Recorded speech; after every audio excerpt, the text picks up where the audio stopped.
बोलिया तो बोले ले एकदम देहाती, सुन के गदा जाता छाती। 2 दिन से गोदी में खेला के लइका तोहर के पापा कहता, हमरा सैया जी के चाचा कहता। केहू न बोलेला पीछे आगे डोलेला, चली जबर रूपवा सवार के चललू गोरी झाड़ के घड़ी बड़ी यारी जानी खोरा, अब ही तो छोट बाटी कोढ़ा ले जाई जाने खोरा। बेरी बेरी छुआ तानी होई का, बेरी बेरी छुआ तानी होई का।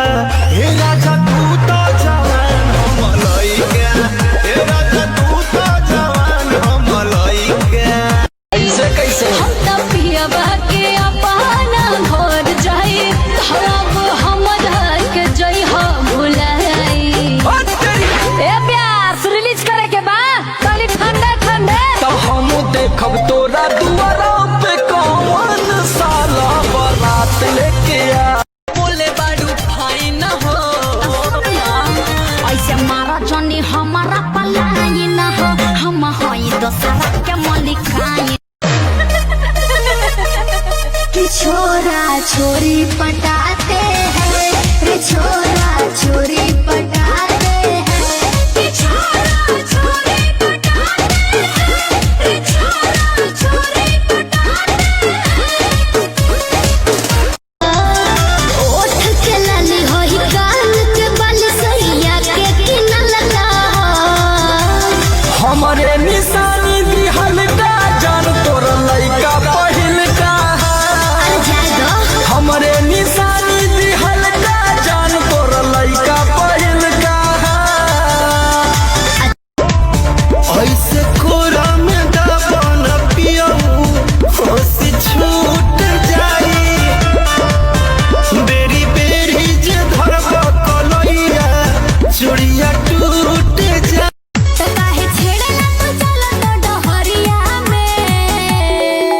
ए सुन न, करता पागल गोरी ललकी घघरिया, करता पागल गोरी ललकी घघरिया, तोहरा पतली कमरिया में। करता पागल गोरी ललकी घघरिया, तोहरा पतली कमरिया में।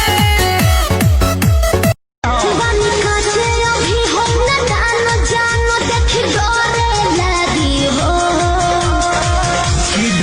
तो काहे छेड़ला तू चल तो डहरिया में।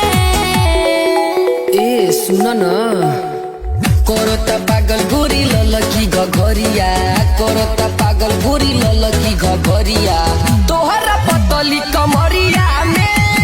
करता पागल गोरी ललकी घघरिया, तोहरा पतली कमरिया में।